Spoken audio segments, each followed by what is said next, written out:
우리가 여러 주를 천국 말씀을 이제 함께 나누고 있습니다. 이 천국 이야기가 좀 딱딱하지만은 이 성경이 말씀하시는 천국, 하나님의 나라가 무엇인지를 바로 알아야 성경이 제대로 보이고 읽힌다 하는 걸 생각하시고, 또 오늘도 천국 왜 십자가를 통해서만 오는가 이제 제목의 말씀을 함께 나누겠습니다. 우리 잘 아는 유토피아라는 단어가 있습니다. 유토피아의 그 유는 두 가지 의미를 같이 갖고 있습니다. 없는 뜻도 있고 좋다는 뜻도 있고, 그래서 정말 좋은 나라인데 이 세상에는 없다, 이제 그런 뜻이 이제 유토피아입니다.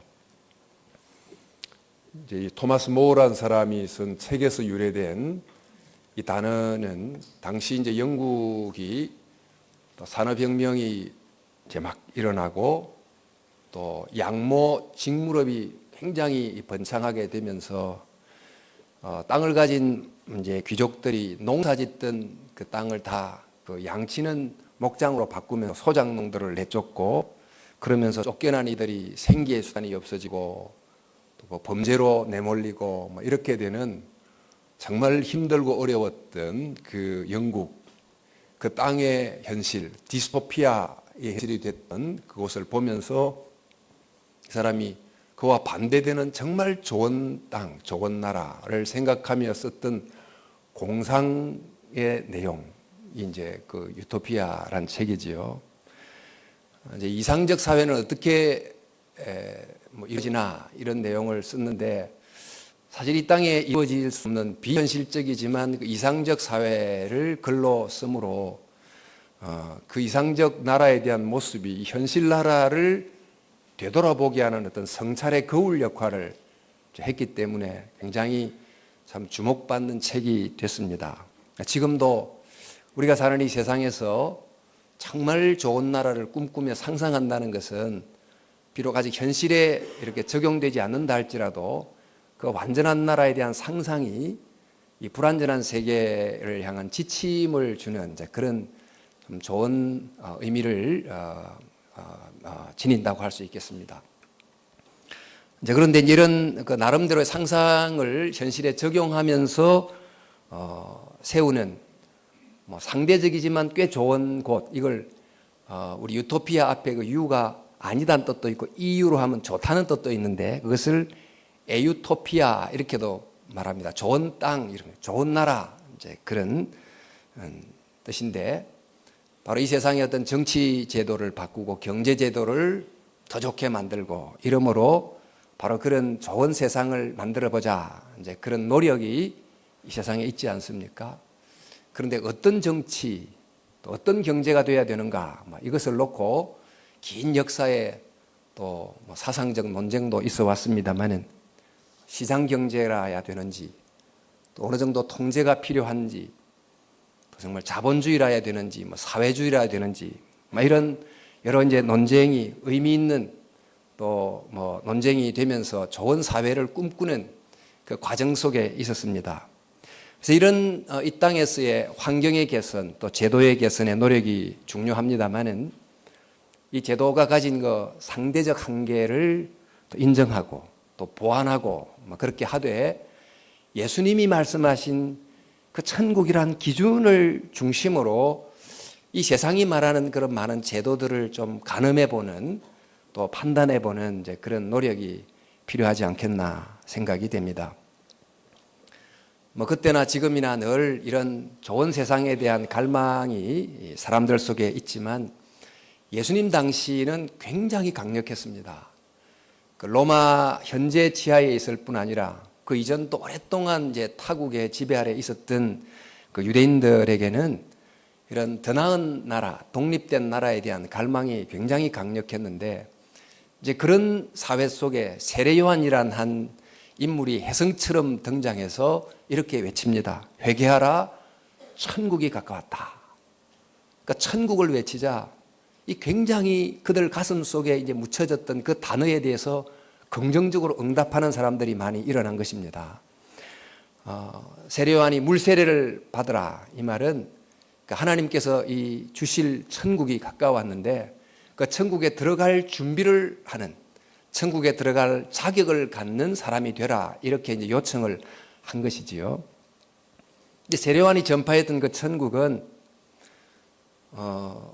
이제 메시아가 와가지고 악인을 불로 심판하고 또 세례를 받은 의인을 구원하는 이제 그런 천국이 임박했다, 이렇게 전파를 했습니다. 그리고 이제 메시아를 향하여 말하기를 메시아는 불과 성령으로 세례를 주실 분이다. 이제 불이란 심판을 뜻하는 거죠.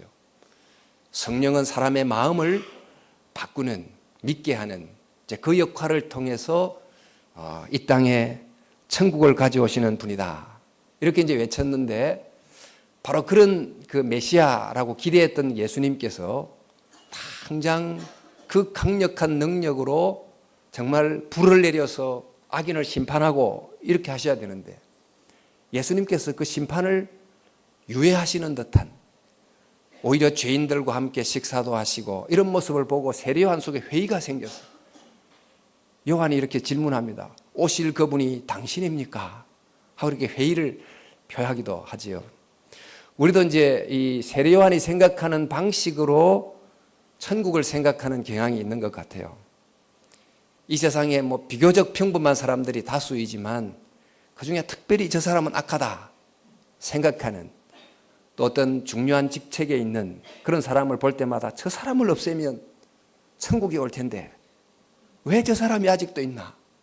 하나님이 통치한다면 어떻게 저런 악한 사람이, 이런 이제 질문을 하게 될 때가 있는 거죠. 그런데 여러분, 이 세상에 뭐 악한 사람들이 많지만은 그 악한 사람들만 심판하면 천국이 온다, 이것은 사실 굉장히 단순한 생각입니다. 그 이유는 저 악한 사람들 속에 있는 악이 악한 사람을 비판하는 내 속에도 여전히 있기 때문이죠. 여튼 이런 이제 세례 요한의 천국 전파 메시지를 듣고 많은 사람들이 물세례를 받았는데, 예수님도 물세례를 받으러 오셨어요. 그 예수님께서 바로 죄인과 자기를 동일시한 것입니다. 그런데 죄인과 자기를 동일시하는, 즉 사람의 아들이 되는 순간 하늘이 열려서 하늘에서 소리가 나기를 이는 내 사랑하는 아들이다 하고 하나님의 아들로 선언하는 천국 소리가 들려요. 참 이게 사람의 아들로 죄인의 한 사람으로 자기를 낮출 때 하나님의 아들, 이런 이제 소리를 듣고 드디어 이제 공적 생애를 시작합니다. 즉 인류를 구원하는 하나님의 아들로서의 생애를 시작하는데, 그 생애의 첫 시작이 뭐냐 하면 사단에게 시험을 받는 일이에요. 그래서 이제 광야로 시험을 받으러 갔는데, 우리가 알듯이 이제 세 가지 시험을 받습니다. 하나는 유대 땅이 전부 돌들이 얼마나 많습니까? 돌들을 빵으로 만들어라, 그 시험 하나. 두 번째는 사탄에게 절하고 높은 산에 보이는 저 많은 이 세계를 지배하라. 세 번째는 성전 꼭대기에서 뛰어내림으로 기적의 능력을 과시하라. 이런 유혹을 합니다. 이 내용의 시험은 이런 방식으로 이 세상에 천국을 가져오는 것이 가장 현실적이고 가장 많은 사람들이 당신을 메시아로 추앙케 하는 확실한 길이다, 이렇게 유혹을 하는 것입니다. 돌로 빵을 만들어라. 그러니까 그들이 원하는 대로 원도 없이 빵을 만들어 주는데, 대신 하나님 말씀이라는 빵은 줄 필요가 없다. 하나님의 말씀이라는 빵은 뭐 주려고 할 필요 없이 그저 빵을 한없이 만들어서 원도 없이 주면 그런 메시아를 두 손을 들어서 환영하게 될 것이다. 하나님 말씀 지켜야 됩니다. 그런 메시아는 별로 인기가 없지만은 빵을 한없이 베풀어주는 메시아, 그걸 얼마나 환영을 하겠느냐. 둘째는 이제 산에 올라가서 보이는 저 넓은 세상을 다 가질 수 있고 지배할 수 있는 권력을 준다고 하라. 대신 그 조건이 사탄에게 절해야 된다. 그 조건은 좀 감춰라. 높은 자리에 올라앉아서 세상을 지배하려면 참 높으신 하나님의 지배를 받아야 제대로 지배할 수 있는데, 그러지 않으면 결국 그 높은 자리에서 하나님 아닌 것에 지배를 받고 이렇게 할 수밖에 없지 않습니까? 그런데 그런 엄밀한 모습은 감추고 내 뜻대로 행할 수 있는 강력한 권력과 힘을 준다. 그러면 이제 그런 메시아를 전부 환영하게 될 것이다. 그런 손쉬운 길을 가라, 이런 것이지요. 그리고 이제 기적을 일으켜서 성전 꼭대기에서 뛰어내려도 다치지 않는 기적을 보여줌으로 내가 메시아다는 것을 보여라.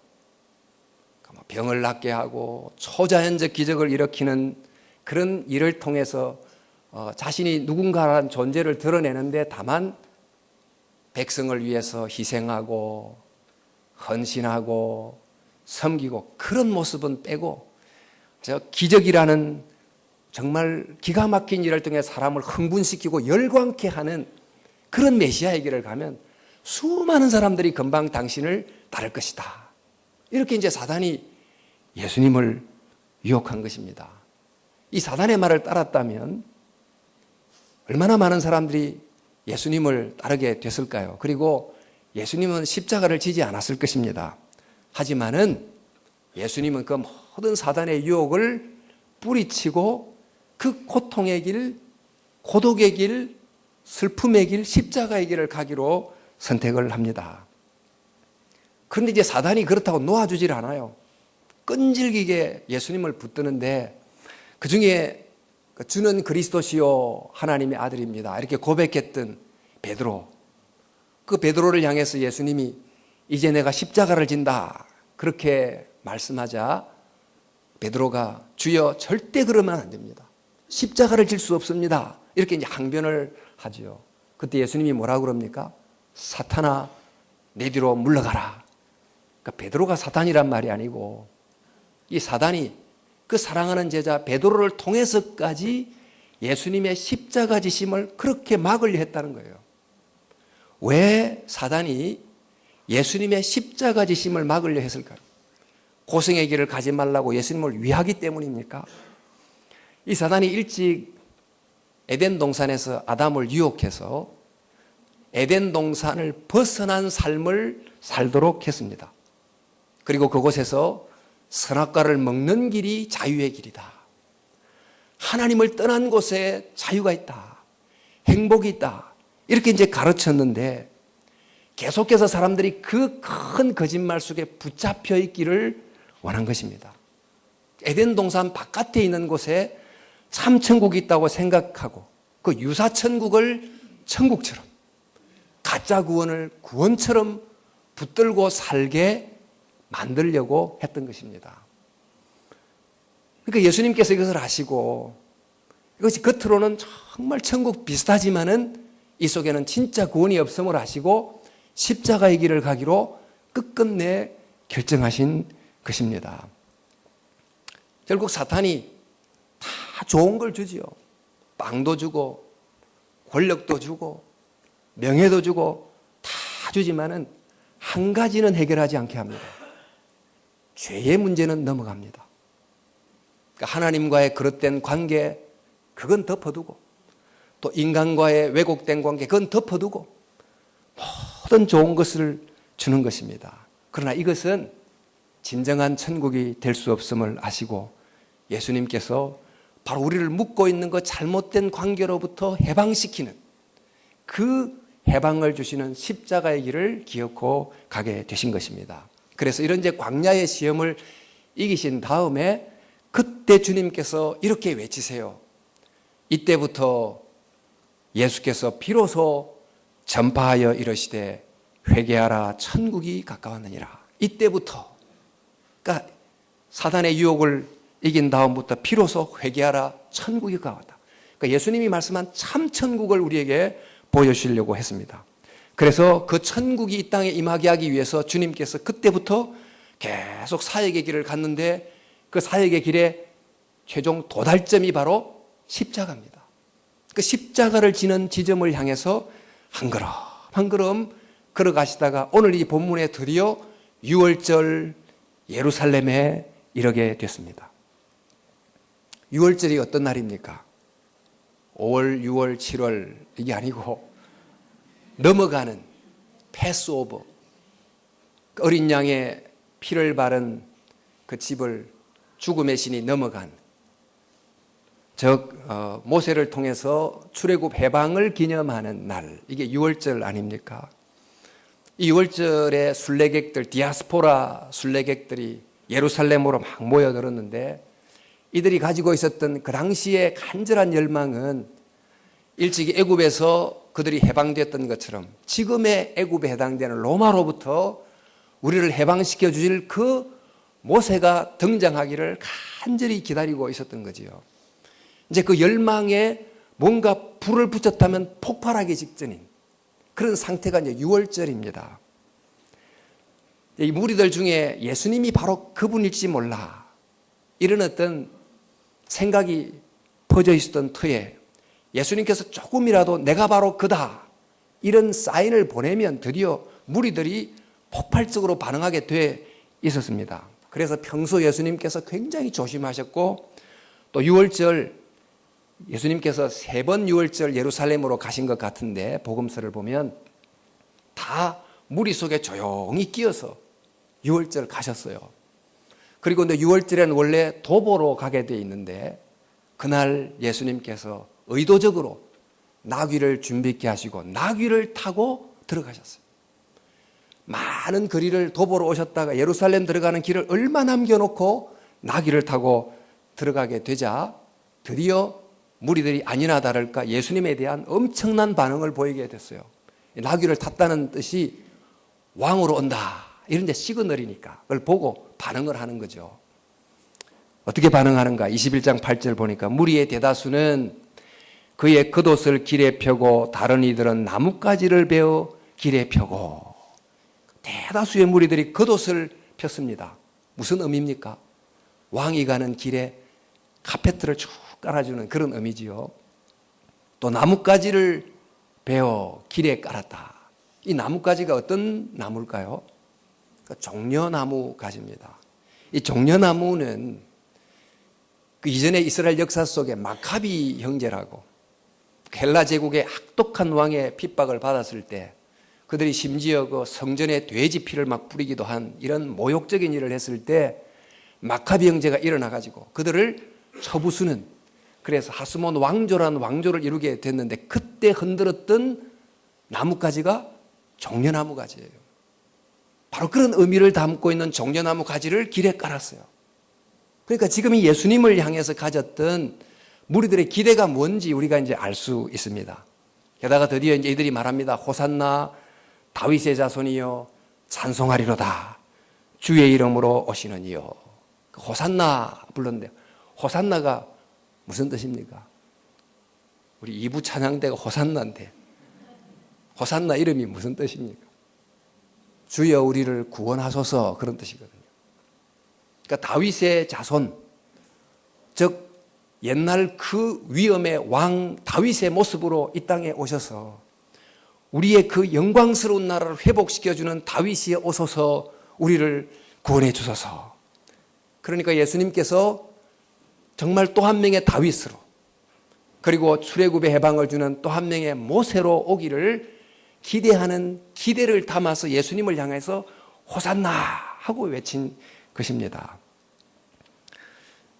자, 이들이 생각했던 천국, 자, 세례 요한이 생각했던 천국, 또 우리 이제 일반적으로 우리 시대가 생각하는 천국이 있지만, 그 당시 1세기 유대인들이 생각했던 천국, 하나님의 나라가 어떤 나라였을까요?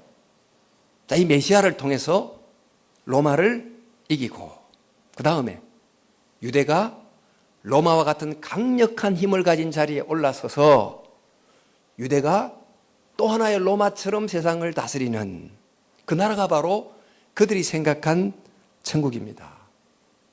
또 오랫동안 이제 참 나라를 읽고 살다 보니까 우리나라야말로 이 언약 백성인데 이 세계를 통치하는 강력한 나라가 되고 싶다는 열망이 충분히 이해가 됩니다. 하지만은 그럴 때 예수님이 가져오려고 했던 천국이 이루어질까요? 여러분, 유대인들이 생각한 천국을 가져오려면 방법은 딱 하나입니다. 로마 제국을 처리하면 됩니다. 그런데 로마 제국을 처리하고 유대인이 다스리고 그러면 되는데, 그러나 여러분, 그렇게 한다고 천국이 오는가? 로마를 제거한 후에 유대인이 로마 자리에 앉게 될 때 그 유대인들이 또 다른 로마의 역할을 하게 될지 누가 압니까? 그렇게 되면 결국 로마가 밑에 사람을 지배하는 그 틀은 그대로 유지된 채로 로마 자리에 사람만 바뀐 거니까 이것이 예수님이 가져오려는 천국의 모습이 될 수 있겠습니까? 종종 우리가 착각하는 오해 중에 하나는, 우리가 생각하는 그 천국은 나를 불편케 하는 저 환경이 해결되면 되지, 나를 힘들게 하는 저 악한 사람이 없어지면 되지, 이렇게 생각하고, 심지어 우리를 어렵게 하는 이 나쁜 정치 제도를 바꾸면 되지, 그래서 공산주의라는 제도를 갖다 두기 위해서 수천만 명의 사람을 죽이기도 하고 이렇게 합니다마는, 그러나 우리의 진짜 적이 뭡니까? 정말 사람들이 물리쳐야 될 진정한 적은 로마인 안에 있을 뿐 아니라 그 로마인을 향하여 정말 저주하는 유대인들 속에도 있는 죄라고 하는 문제를 해결할 때 비로소 예수님이 가져오시려고 하는 그 천국이 임하게 되는 것입니다. 얼마 전 이제 중국의 시진핑 주석이 지난 몇 해 동안 그 부패 혐의가 있었던 많은 지도자들을 이제 좀 찾아내서 또 재판도 하고 심판도 하고 이렇게 이제 했습니다. 그 부패를 제거하여 좋은 나라가 온다, 그런 점에서는 이의가 없습니다만은, 그 이후에 자신이 주석직을 연임할 수 있는 법을 제정함으로 지금 중국이 어떻게 된지 알고 계실 텐데, 제가 이제 생각되는 것은 그가 척결의 대상으로 생각했던 그 부패를 자신이 더 엄밀한 법의 방식으로 더 큰 규모로 저지른 게 아닌가. 해방자처럼 와서 결국 자기가 억압자가 다시 되는 형태가 된 거죠. 그러니까 숙청해야 될 저 사람들 속에 있는 죄만 해결하면 되는 게 아니고, 그 숙청하는 자기 속에 있는 죄도 발견하고 해결해야 그것이 정말 참 천국이 되지 않겠습니까? 그래서 이 세상에 정말 진짜 천국이 오려면 너와 내 속에 있는 이 죄란 문제를 해결해야 되는데, 이 세상에 어떤 왕이 이 죄라는 문제를 제대로 해결하는 왕이 어디 있습니까? 또 해결한다고 하는데 어떻게 해결합니까? 그들의 죄를. 인간 마음속에 있는. 그러니까 예수님께서 이 땅에 정말 오셔서 나귀를 타고 오신 왕으로 오셨다는 의미가 무엇인지를 깨달아야 되는 것입니다. 나귀를 타고 오셨다는 것은 평화의 왕으로 오셨다. 그러니까 평화를 주시는 왕인데 어떤 방식으로 평화를 줍니까?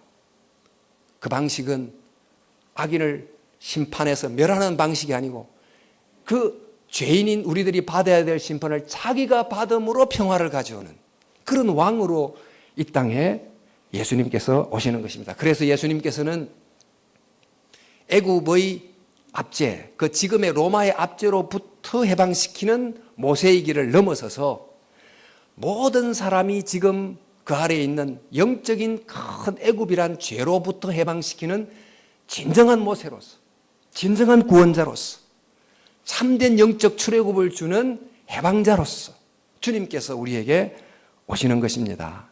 그래서 십자가가 바로 이 우리의 죄를 해결하시는 거죠.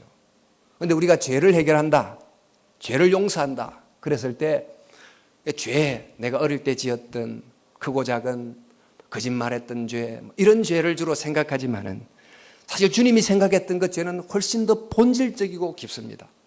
이런 많은 죄들을 만들어냈던 그 깊은 뿌리로서의 죄를 해결하기 위해서 오신 것입니다. 애굽이라고 상징되는 그 잘못된 관계에 묶여있는 우리를 해방시키는 거예요. 하나님과의 그릇된 관계가 뭔지를 모른 채로 하나님 아닌 그 무엇을 숨기며 섬기며 살고 있었던 그 잘못된 관계로부터 우리를 해방시키고, 또 사람과의 관계가 나도 모르게 억압적이고 지배적인 그 속에서 당연하게 살아가는 그 체제 속에서 살아감으로 체제적 죄인이라고 해요. 체제. 잘못된 체제 속에서 성실하게 사는 사람이 체제적 죄인이라고 그래요. 그렇게 살아가는 우리의 억압으로부터 우리를 해결해내는 그러한 참된 죄 용서를 우리에게 주기 위해서 예수님이 십자가를 지신 것입니다. 우리 힘으로는 절대 벗어날 수 없는 그 강력한 왜곡된 정말 억압과 죄로부터 우리를 이끌어내신 것입니다. 애굽에서 이스라엘 백성이 나올 때 쉽게 나올 수 있었습니까? 뭐 한 번, 두 번, 10번까지 엄청난 기적을 통해서 겨우 풀려 나올 수 있었던 그 죄의 사슬로부터 우리를 해방시키기 위해서 십자가를 지신 것입니다.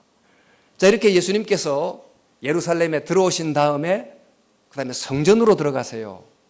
그러니까 이 이야기를 좀 길게 할 수는 없습니다만은 성전에 들어가서 순례객들이 이제 양을 바치고 제사를 드리고 또 환전해서 헌금을 드리고 이렇게 하는데 편리를 위해서 그 양을 사고 팔고 또 환전상들이 있고 이제 그 상황을 보시고 예수님께서 그 상을 뒤집어 엎으셨어요. 그 오랫동안 성전 제사 예물 드림이 계속됐지만 바로 그런 지속된 종교 의식이 죄의 문제를 해결하지 못했고 사람들을 바꾸지 못했다는 것을 선언한 것입니다. 그러니까 예수님께서 그곳에 들어가셔서 정말 성전을 청결케 하심으로 또 내가 곧 사흘 만에 진짜 성전을 짓는다 이렇게 선언하심으로 하나님을 만나는 진정한 자리는 바로 예수님 속에 있다. 십자가를 지신 예수님 안에서 인간이 하나님을 진짜 만나고 그 속에서 참 죄 용서를 경험하고 그 속에서 하나님이 베풀어 주신 올바른 관계 안으로 들어감을 가르쳐 주신 것입니다. 자, 그래서 우리 이 본문을 좀 읽어보면 성전 청결을 한 다음에 어떤 내용이 나오는가? 여러분 보면 맹인과 전원자들이 성전에서 예수께 나오매 고쳐주시니 대제사장과 서기관들이 예수께서 하시는 이상한 일과 또 성전에서 소리질러 호산나 다윗의 자손이 하는 어린아이를 보고 노하며 성전에 맹인들 전원자들이 들어오는 게 금지됐어요. 어린아이들이 들어오는 게 금지됐습니다. 뭘 말합니까? 고침받아야 할 사람들이 성전 밖에서 머물러 있을 뿐 성전 안에 들어올 수도 없고 회복이 불가능했다는 거예요. 그런데 예수님의 성전 청결 다음에 드디어 그들이 성전 안으로 들어왔어요. 그들이 고침을 받았어요. 회복이 됐어요. 이 말씀은 예수님의 십자가를 통해서 비로소 제 기능을 하지 못했던 인간들이 보게 되고 걷게 되고 회복이 되는 역사가 일어난다는 것입니다. 십자가만이 이러한 회복을 주는 것입니다. 십자가만이 인간을 정말 제대로 살게 함으로 삼천국에 갈 수 있는 백성이 되게 준다는 뜻입니다. 여러분, 사람들은 천국을 외적인 조건이 아주 좋은 내가 원하는 것을 다 이루어주는 그런 곳으로 생각합니다만 무언가를 이루고 싶어하는 나 자신을 변화시키는 그것은 생각하지 않아요. 무언가를 욕구하는 내 욕구 자체를 변화시키는 건 별로 생각하지 않습니다. 또 요한이 하나님의 심판이 내려야 된다 가르쳤지만 바로 심판을 받아야 될 그 악인의 죄가 규모는 차이가 있더라도 내 속에도 있다는 것을 별로 생각하지 않습니다. 또 사탄은 하나님이 떠난 상태를 정말 좋은 상태처럼 만들어서 유사천국을 가지고 진짜 천국을 보지 못하게 합니다. 이 세상에 하나님의 나라를 이루는 가장 중요한 건 딱 빼고 다른 것을 가지고 하나님을 보지 못하게 하는 이런 세상의 유사천국에 얼마나 많이 속게 합니까? 예수님은 우리에게 천국을 주시기 위해서 오셨습니다. 그 천국은 십자가를 통해서만 옵니다. 그 이유가 뭡니까? 십자가가 죄를 처리하기 때문입니다.